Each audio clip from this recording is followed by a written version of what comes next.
안녕하십니까 전우 여러분, 그리고 국민 여러분. 오늘은 한국군이 베트남전에 파병을 왜 했나부터 시작하여 부산항 제3부두 역사적인 자리, 약 9년간의 전우들을 실어나르고 귀국시키고 우리들로 인하여 부산항 제3부두는 항상 파병 인파, 환송 인파로 거리마다 흥행의 경제가 이루어졌고, 병력 수송선 3,000명을 싣고 환송해주고 환영해주는 가이거호와 업슈버호였습니다.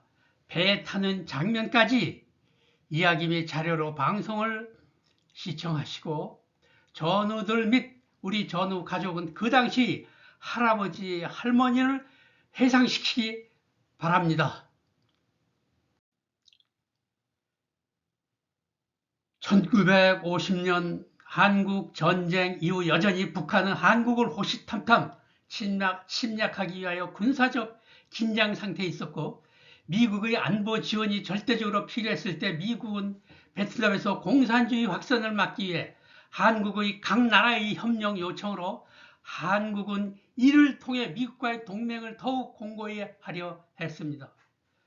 한국은 또다시 6.25 같은 전쟁이 발생 안 되게 공산 침략을 경험한 국가로서 아시아 그 지역의 자유수호에 기여한다는 명분을 내세웠습니다.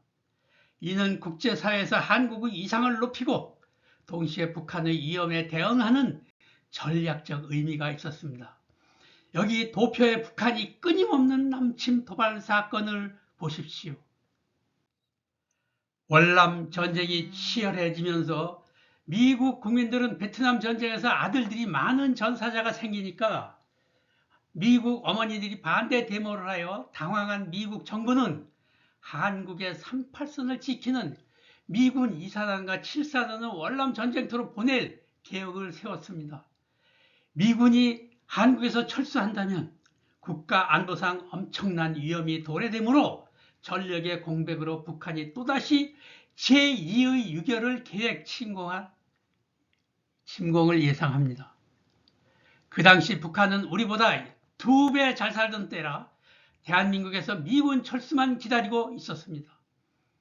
박정희 대통령은 미군 철수는 안 된다는 신념으로 미국은 38선을 인계철선으로 지키게 하고, 대신 대한민국 안보를 위해 대한민국 국군이 월남전에 파견된 것입니다.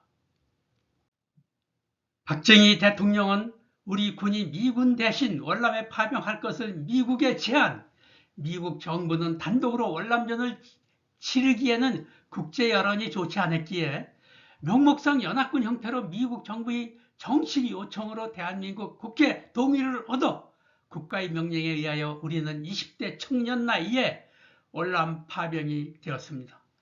북한도 비밀리에 월맹 파병하여 우리 전우가 포로가 되면 북한군이 와서 신문하였습니다.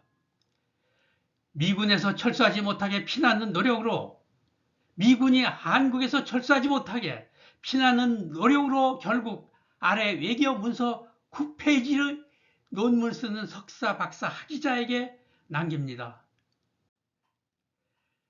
보십시오.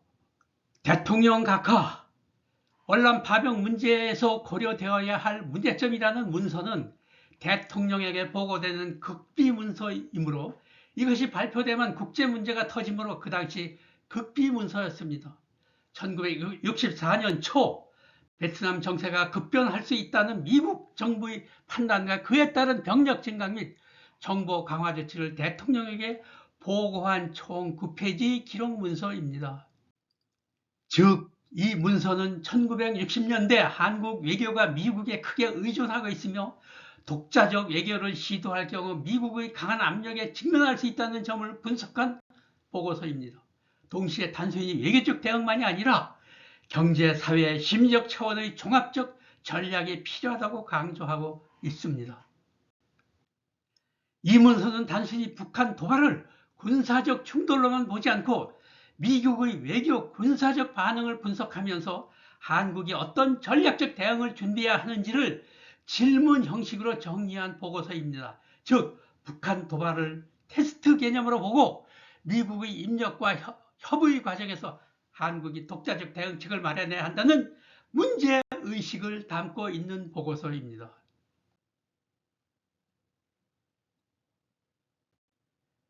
즉, 이 문서는 한국의 베트남 파병이 국제적으로 중국과 관련국의 반발을 불러일으키고 국내적으로도 군사적 정치적 부담을 가중시킬 수 있다는 점을 분석한 것입니다. 즉, 이 문서를 보면 당시 한국이 단순히 주변국의 결정을 따르는 것이 아니라 국제 문제에서 자국의 우리나라의 입장을 적극적으로 반영하려 했던 외교적 태도가 드러나는 문서입니다. 이 문서가 당시 한국 외교 안보 정책의 고민을 잘 보여주고 있습니다. 특히 회원국이 아니므로 파병 근거가 없다는 대목은 한국이 국제 군사 동맹에 참여할지 여부를 신중히 검토하는 상황을 반영한 것입니다. 이때부터 박정희 대통령은 대한민국도 핵무기를 준비 중에 설계자인 외국 실력자를 초청하여 시작하기로 하였으며 또한 자주국방을 준비도 했습니다. 이 마지막 문서는 스웨즈 운하 사태와 관련해 한국이 영국과의 협의 과정에서 사전 의견 청취를 요구한 기록입니다. 미국 국무장관 댈레스가 영국 수상 에덴에게 직접 연락을 취한 뒤 한국과의 사전 접촉 필요성을 영국 수상 에덴이 인정했다는 점이 강조됩니다. 결국 한국은 영국이 앞으로는 사전에 한국의 의견을 듣도록 요청한 것입니다. 당시 한국이 단순히 주변국의 결정을 따르는 것이 아니라 국제 문제에서 의견을 나누며 월남전의 참가 여부를 논의하였던 것입니다. 결국 국회에서 월남 파병 동의를 받았습니다. 해병대 파병은 인원이 적어 특정 부대를 보낼 수가 없어서 각각의 전선 부대에서 차출되어 8월 제대로 명령을 받아 1개월 포항에서 훈련을 받고 포항 훈련장에서 박정희 대통령이 부대명을 청룡부대로 명했습니다. 부대 창설 후 우리는 내무반에서 작은 봉투를 하나씩 받아 고향에 계신 부모 형제에게 편지를 쓰게 하였고 또한 작은 봉투에 머리를 뽑고 손톱을 자르고 발톱을 잘라서 봉투에 담으며 이것이 전우들이 전사하면 고향으로 가는 영한 편지이며 너희들의 유골이라는 것을 알았을 때 우리는 너와 나 누구 하나 할 것 없이 눈물을 흘리며 월남 파병되면 죽는다고 유언비어가 돌기 시작하여 부모님들이 부랴부랴 부대로 먼 길을 찾아와 면회 신청을 하여도 부모 형제들이 면회를 거절당하여 각처에서 어머니들의 통곡 소리가 들려오는 울음소리를 들을 때 우리도 통곡하고 부대 전원이 눈시울이 젖었습니다.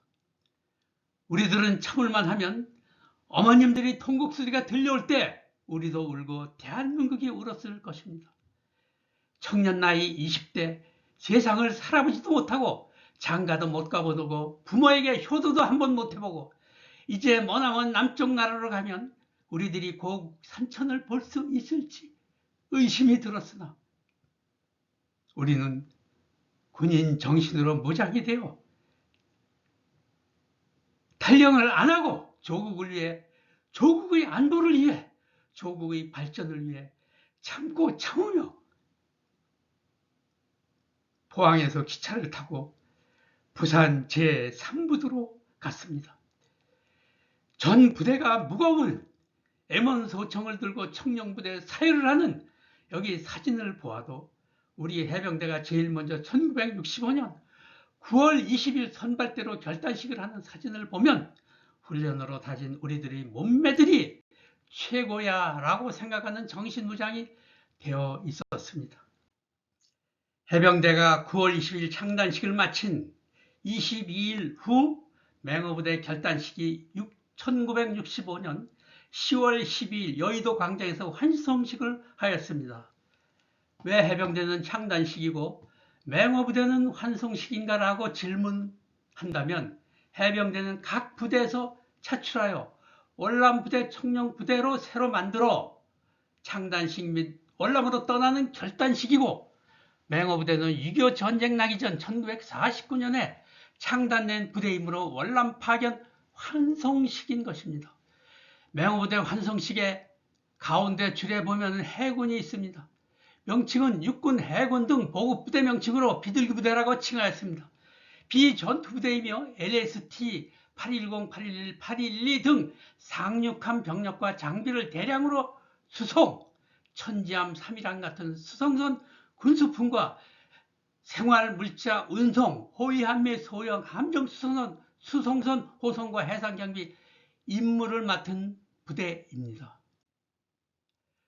맹호부대를 이동시킬 수 있는 교통편이 철도인데 철도가 부산까지 아주 열악해서 움직일 수 없는 이동교통이 없던 시대이고, 그 당시 부산은 먼 삼천리길이라고 생각하던 때에 많은 병력을 이동시킬 수 있는 운송이 기차인데, 이것도 며칠을 실어 날라야 하니 할 수 없이 여의도에 있는 병력은 가까운 인천행 기차를 타고 동인천에서 부산 가는 화물선에 승선하여 부산항에 도착, 미국 운송선 가이거호로 갈아타고 가는 장면입니다. 도착 운송선 가이거호로 갈아타고 가는 장면에서는 이 사진은 가이거호가 아닌 인천 부두에서 인천 여고 학생들이 환송식을 하여주는 여고생들이고, 우리는 이렇게 어렵게 살고 있었습니다.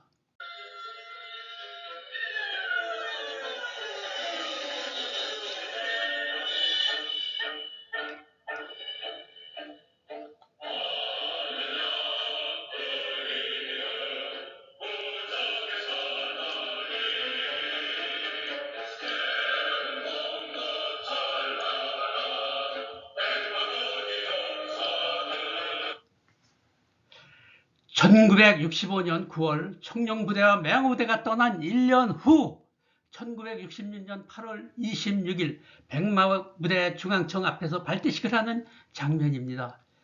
기억이 새록새록 나며 추억이 느껴지는 아카이브인 것이니 유튜브가 나오면 즐겁게 시청하시기 바랍니다.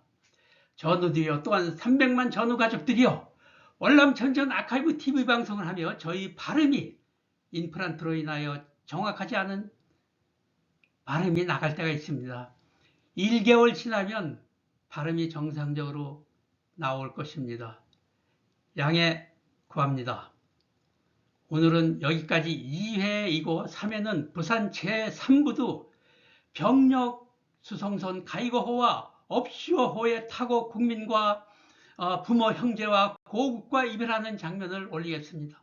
월남전 참전 아카이브 TV라고 이름을 달았으나 역사적인 기록을 남길 것입니다. 감사합니다. 다음 편은 전우님들과 시청자 여러분 눈물 없이 볼 수 없는 이별의 장면입니다. 구독, 좋아요를 클릭해 주시기 바랍니다. 잠깐 공지사항입니다. 함께 전우이고 함께 노력을 해야 하나 먼 산 불구경을 하고 있는 전우들이요, 이 전우들의 노고에 박수를 보낼 수 있어요. 국민을 깨우치는 홍보맨들입니다. 감사합니다.